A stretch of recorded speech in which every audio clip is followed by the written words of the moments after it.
宗則はお墨の方と呼ばれる謎の女を助けた。その頃十兵衛は大和の生田藩城下で徳川打倒の御三の霧の張り紙を目撃。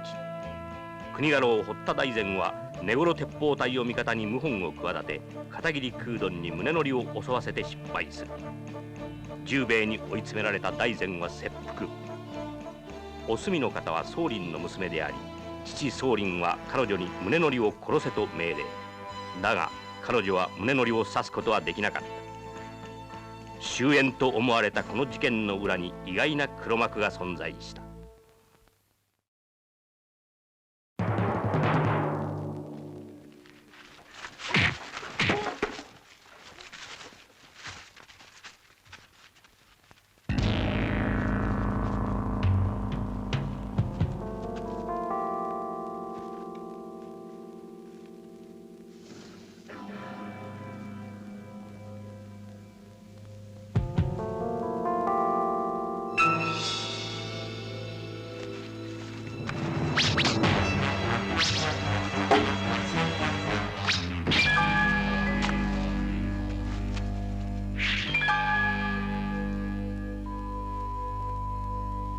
やっぱりそうか。殿、こいつは根室の伊予汁剣です。殿、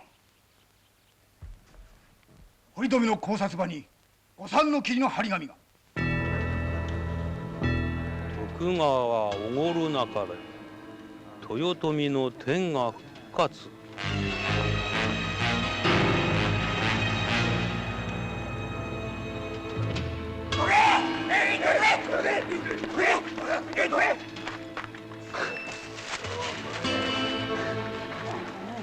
だぞ、十兵衛に伝え、御三の霧は死んではいないと。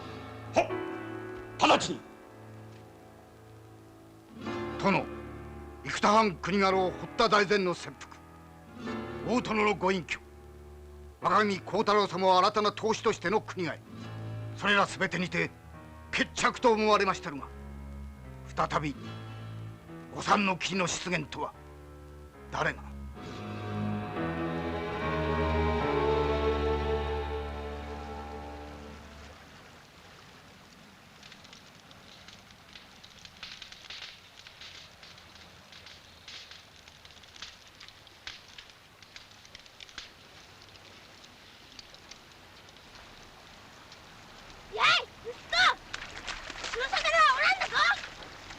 坊主のか。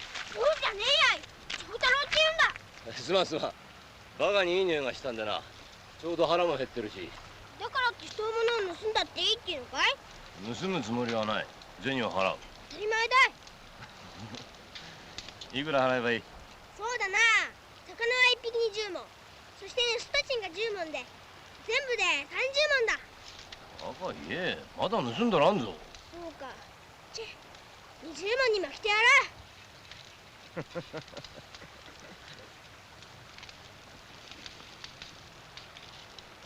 りがとう。はい。この魚どうするんだ。暗い方へ町に売りに行くんだ。おいらの仕事さ。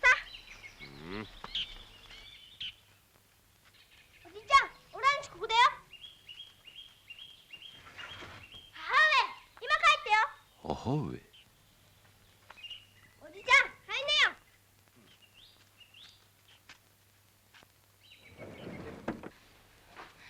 おいでなさいまし。長太郎、どなたなの。盗人のおじちゃんだよ。盗人。長太郎、何を言うんです。申し訳ございません。ご無礼申しまして。長太郎さんの言う通りですよ。母上、大丈夫。今お茶をお入れしますので。おいらがやるよ。どうぞお気遣いなく。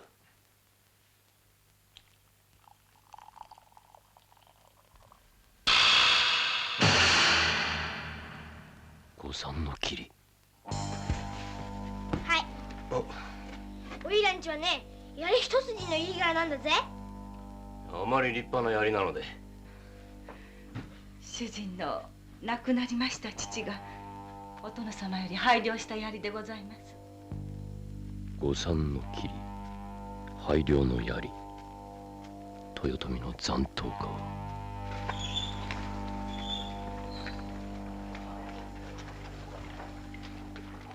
十兵衛様、小笛。堺の町の賑わいを見るんだなんて言っときながら、十兵衛様ったら怖い顔して。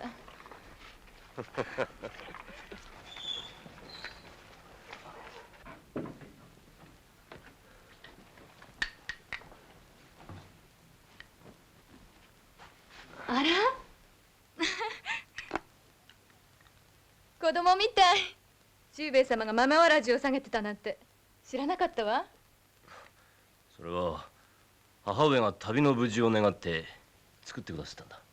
母上？十兵衛様のお母上はとうに亡くなられましたのに。いや、心の母上さ。俺はこれをお千代わらじと呼んでいるんだ。お千代？それではお千代様が。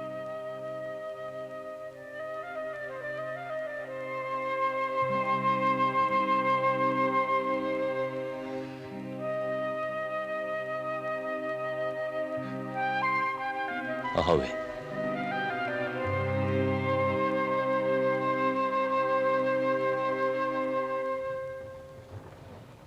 お客さん、お風呂にどうぞ。そいつはありがたい。早速入るか。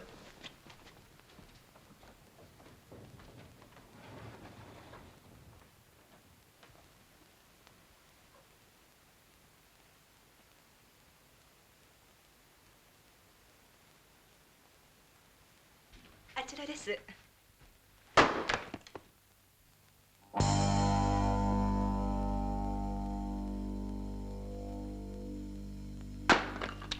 見事なものだ。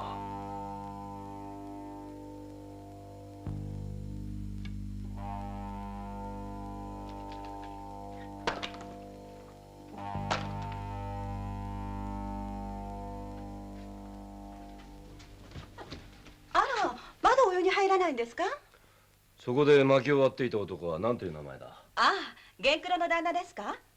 さあ、名字は何ていうか、この辺じゃ薪割りの源九郎の旦那で通ってますから。薪割りの？ええ、あっちこっちの大棚や宿屋で薪割りの仕事をしてるんですよ。さあ、どうぞ。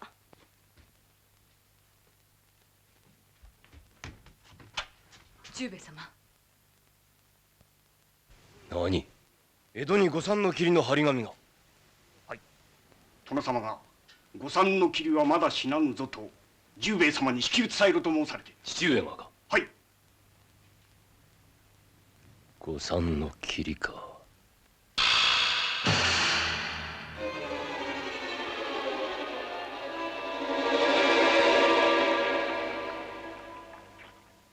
はい、確かに30分。奥さんの組紐、お客様から大変評判がよろしゅうございましてな。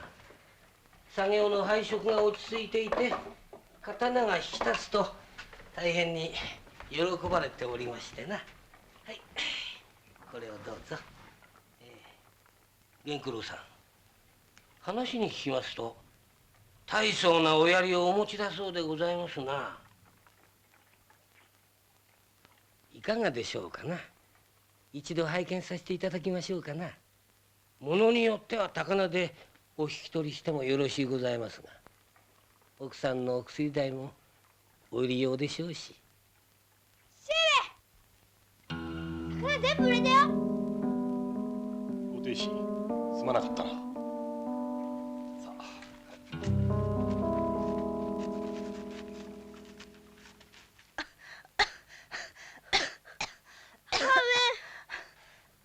お内儀、無理をなさってはいけませんな。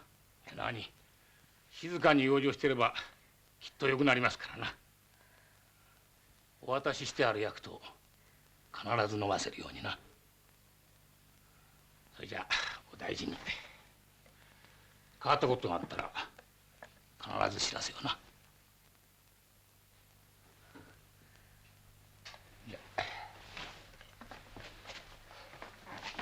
どうも遠いところご無理申しまして。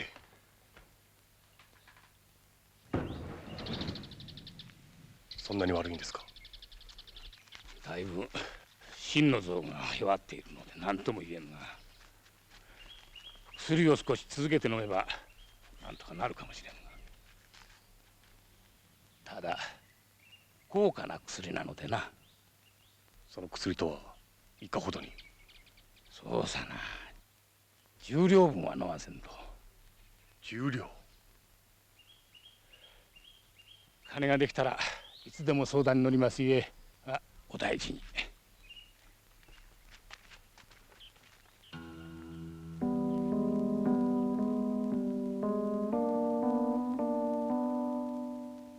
10両。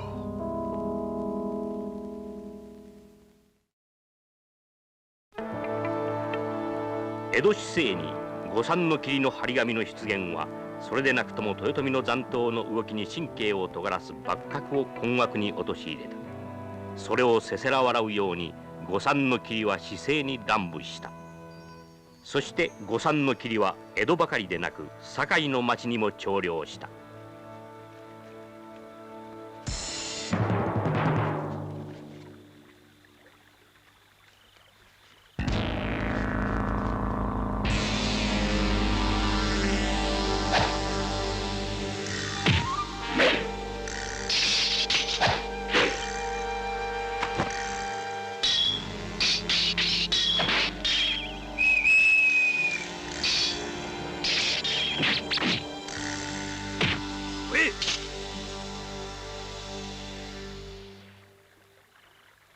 糸を引くのは誰だ？言わぬか？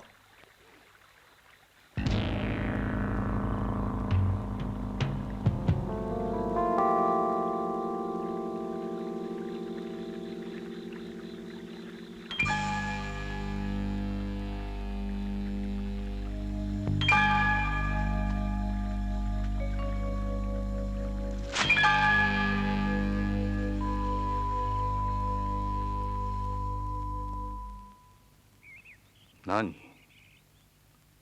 十兵衛が？はい。十兵衛などに邪魔されてたまるか。奴を切らねばの。はい。それから御前、江戸からの知らせでは、江戸市政は御三の霧の噂で持ちきりだそうで。面白くなってきたの。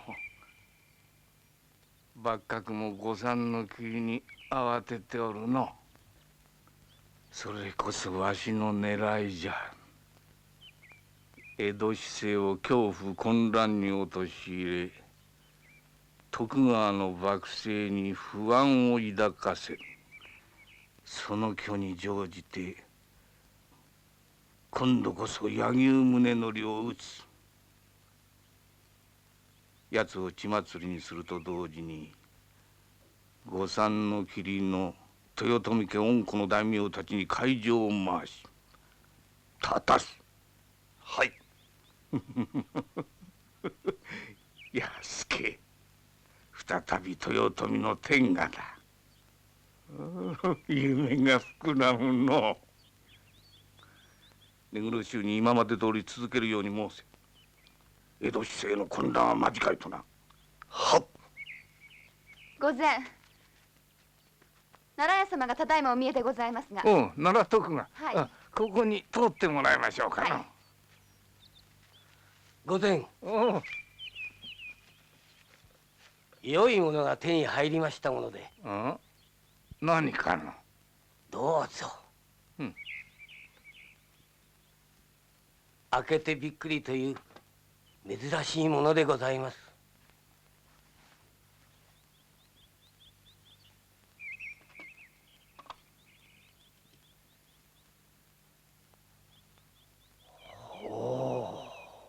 いかがでございますか。ポルチュガルの船長が持っていた短筒を見本に根頃の鉄砲師が作ったものでございます。これは見事な短筒だな。おお、ご冗談が。またふっかけるのだろう。銀何枚だ？何、御前が天下を取られたら倍の倍にしていただきます。お、そうそう、忘れるところでした。御前、鎖鎌使いというのをご存知でございますか？鎖鎌。はい。名前だけは聞いてるが。実は今朝方店に妙な標本者が参りましてな、聞くところによると鉄心流とかいう鎖釜だそうで、御前の何か役に立つんではないかと表に待たしてありますが。鎖釜とは面白いな。弥助と手合わせをさせてみるか。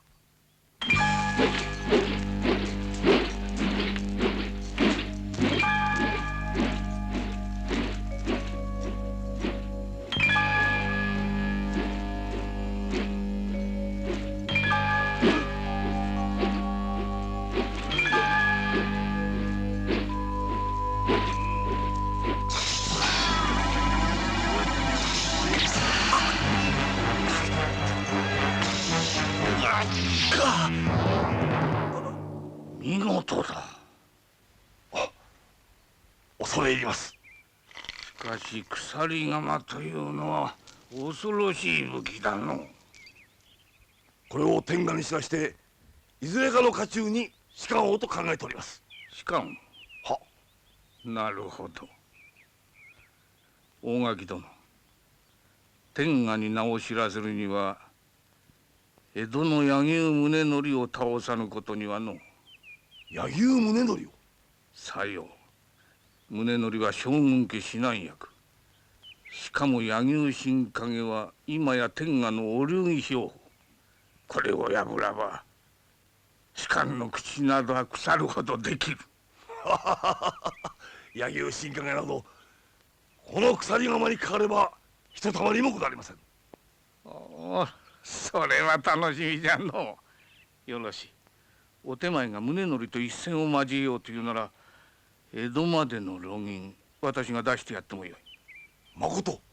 もとよりのこと。もしそなたが宗則を倒さば銀100枚進呈してもよい。いただいたの同然。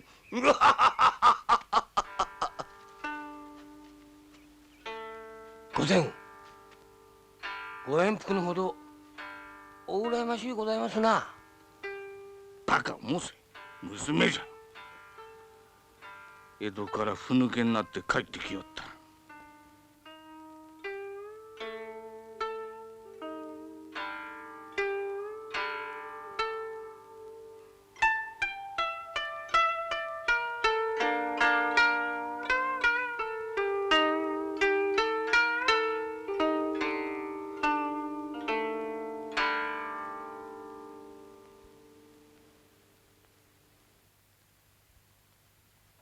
お方様、母屋へ参りましたら弥助殿が江戸から戻っておられました。弥助が？宗則様は達者でいられましたか？お方様。父上は父上、私は私です。弥助、達者でいられましょうな。はい。不思議な絵にし。父上は宗則様のお命を狙うというのに、この私は宗則様より命をいただいている。お方様、柳生宗則は。分かっております。しかし今の私には徳川も豊臣もないのです。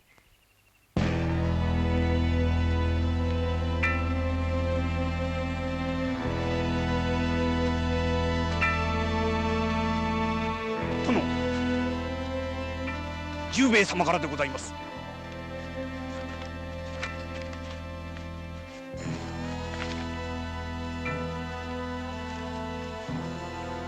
三の霧の門、拝領の槍、豊臣の家臣に違いございませんが、未だ詳細なる素性がわかりませんので、十兵衛様がそれとなく探っておいででございます。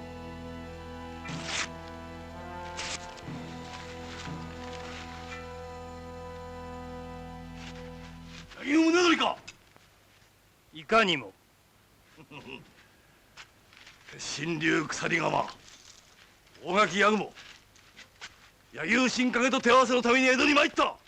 お断りいたす。何？断る？兵糧！逃がさんぞ。刀を抜け。貴様が抜かねばこの奮闘で首の骨をへし折ってやるがどうだ。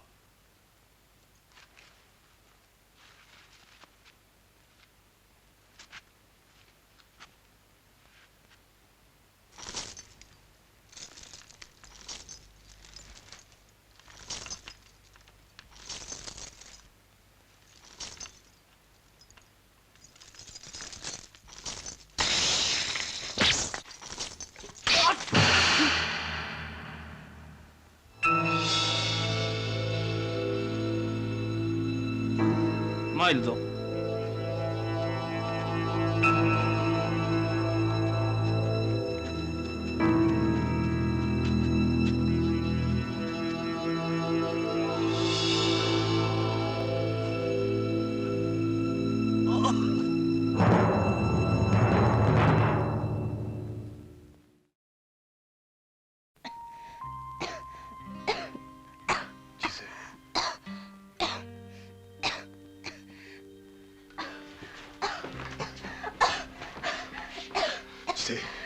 大丈夫か。すみません。大丈夫です。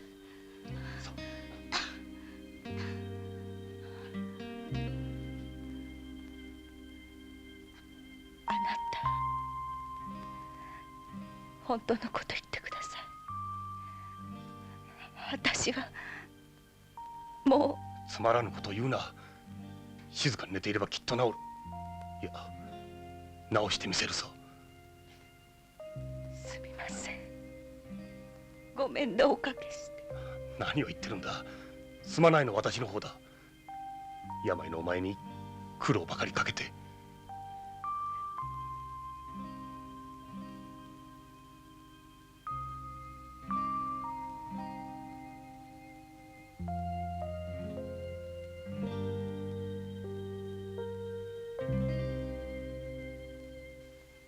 10両？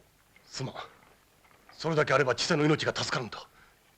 奈良屋殿、助けると思って貸していただけぬか。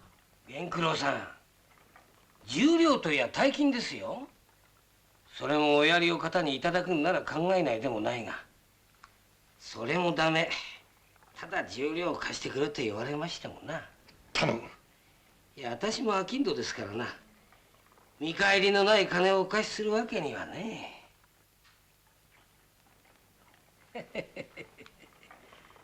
まあ、魚心あれば水心と申しますからな。なんならお貸ししないこともないが。どんな仕事でもする。奈良屋殿、頼む。本当にどんな仕事でもなさいますな。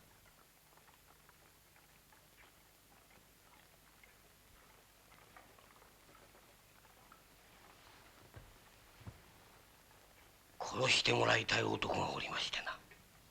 殺す？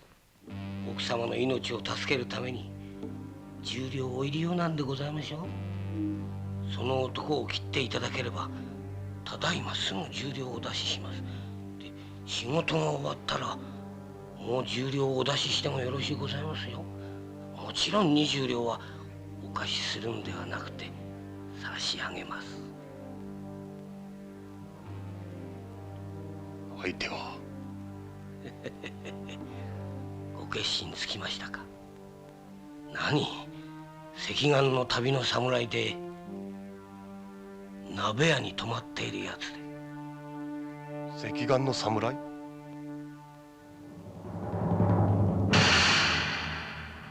あの男か。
なんだお主か。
帰ろう。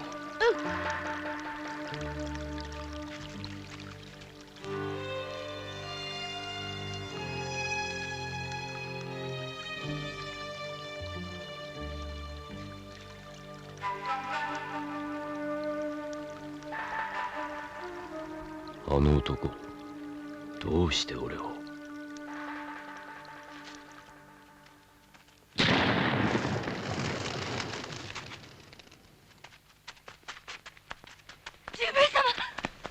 小笛。鉄砲の音がしたので。根頃の州では。わから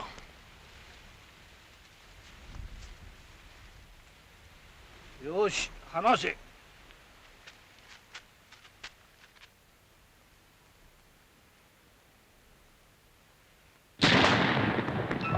あの男、生田の城下近くであった旅の絵師だ。そうか、宗則に敗れたか。鉄心流鎖鎌大垣矢雲、口ほどにもないの。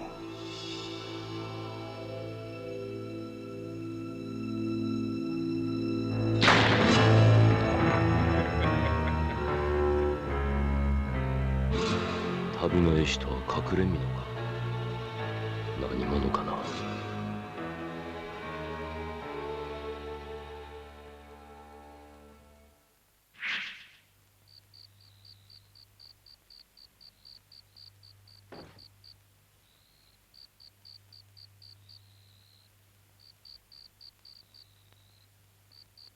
宗則はわしの敵じゃ。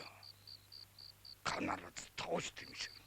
父上、これほどお願いしても。くどい。奴に生きられてはわしの夢が死ぬ。父上がどうしても宗則様を倒すと申されるなら、私は宗則様を身をもってお守り申します。妙なことよのう。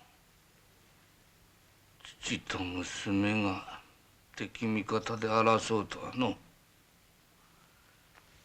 しかも同じ屋根の下にいての。よいだろう。お前は宗則を守るがよい。いずれが勝ちを占めるか見ものだの。父上はそういうお方です。実の娘の幸せを踏みにじっても己の出世を大事にされた方ですもの。宗則様にお会いしなかったら、私は今でも父上の言われる通り父上の人形として生きていたに違いありません。おすみ、何やつだ。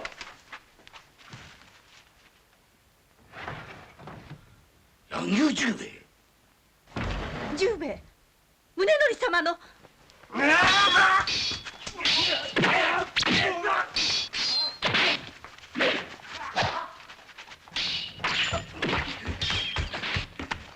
切り捨てろ。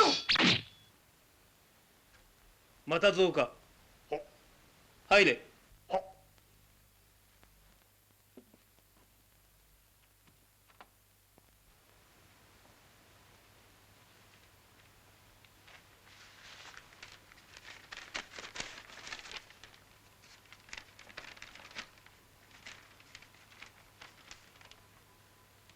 山崎宗麟が伊勢亀山藩の国家老だった豊臣方に組みした男だ。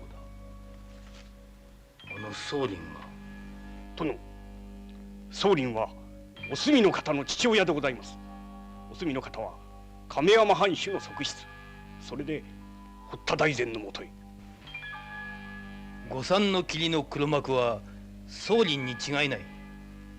大事に至る前に阻止せよと十兵衛に伝えい。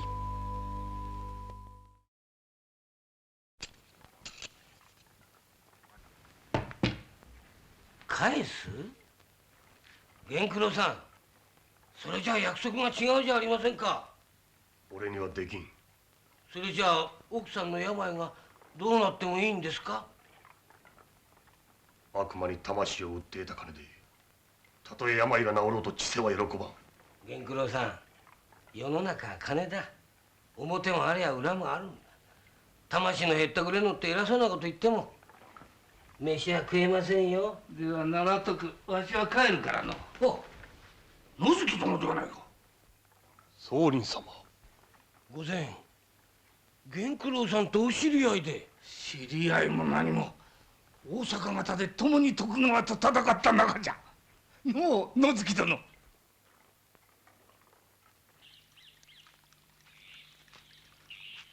断ると。野月殿、その方の父親は太閤様より恩槍を拝領した由緒ある家柄ではないか。その恩子を忘れて断ると。私には徳川も豊臣もございません。野月殿、そなたは武士を捨てたと申すが、背に負った豊臣家の恩子は捨てられなはずじゃ。この宗麟が中心となってかつての大阪方の大名諸侯に海上を回し、機を見て徳川を倒し、再び豊臣の天下をこの手に握る所存じゃ。やり一筋と名の高いそなたが加わってくれれば鬼にかなぼうだ。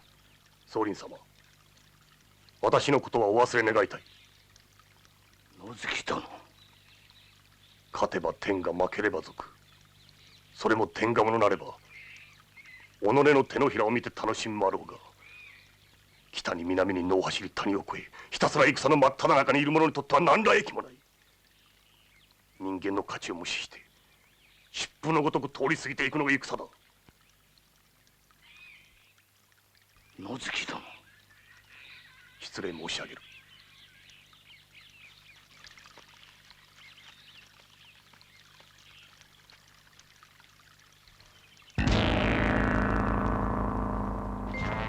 屋敷！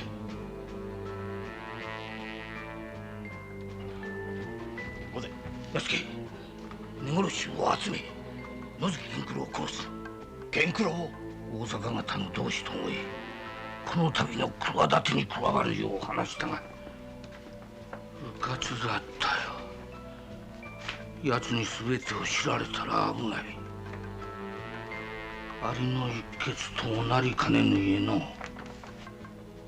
源九郎のみではない、この世界に潜んでる柳生十兵衛を切る。はっ。お方様、大変でございます。御前が根殺しを集めて十兵衛様を。十兵衛様を？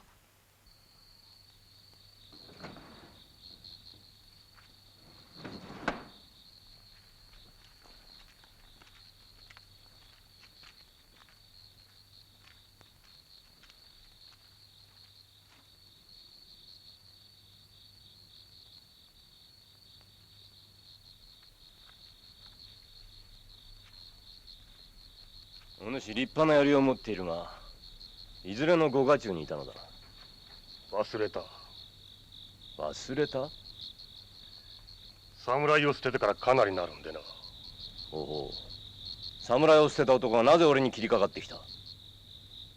侍を捨てても刀は捨てきれぬということか？刀はとうに米に変わった。米に？しかしあの刀は人に借りたんだ。妻の薬代を稼ぐためにお主を殺せとな。釣り台。そうか、そうだったのか。腰が寂しくはないか。腰面白いことを言う御仁だな。なぜ侍を捨てた？戦というものに流されるのはもうごめんだからさ。何のための戦だったのか、誰のための戦いだったのか。侍を捨ててお主幸せか？今の俺には自由があるからな。自由？誰にも縛られず、俺の命は俺自身が握っている。どんなに貧しくとも、どんなに辛くとも、今の俺は幸せと言えるだろうな。笑うか？いや。父上！あ、魚盗人！おいおい、その魚盗人だけは勘弁してくれ。何者だ！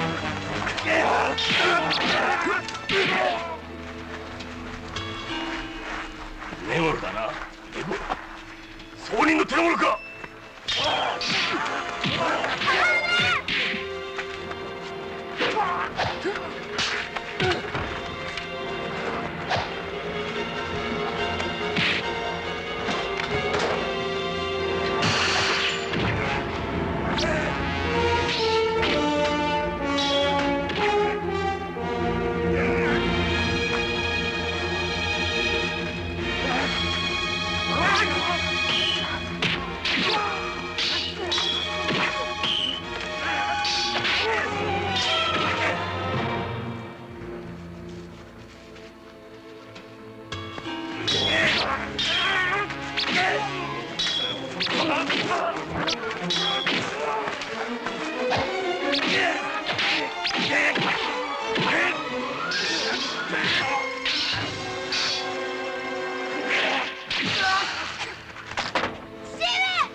山崎宗麟。わしの夢を妨げるやつは消さねばならん。山崎宗麟の道に席はない。両人とも覚悟してもらおうか。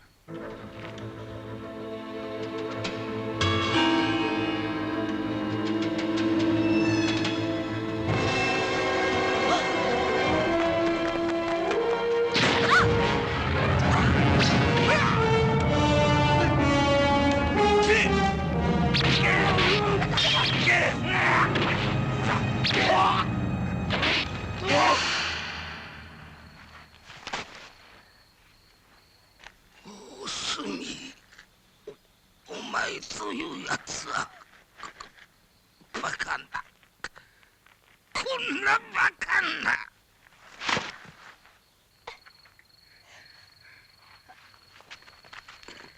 おすみ殿。十兵衛様、宗則様に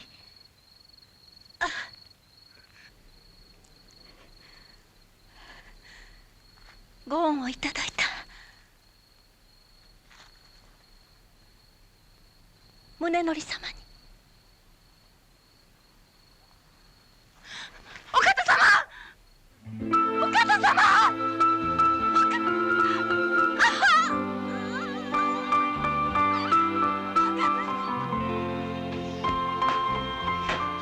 あなた何をなさいます。そのおやりはあなたの家、この野月家の道しるべではございませんのか。道しるべ、そうだったな。俺をがんじからめにし生涯を迷わせた道しるべだ。だが今や無用の槍だ。こ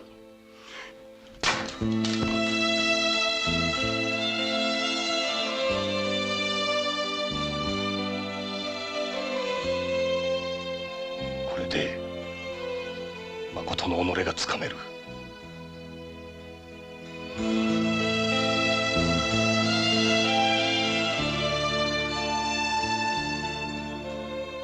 十兵衛殿、あなたに会えてよかった。本当によかったと思う。私もだ。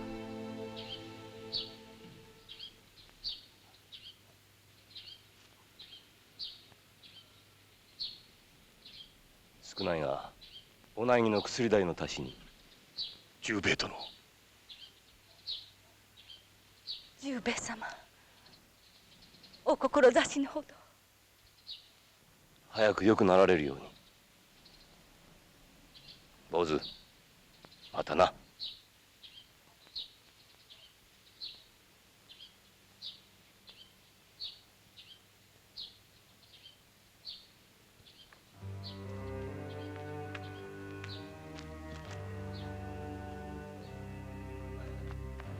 おじちゃん。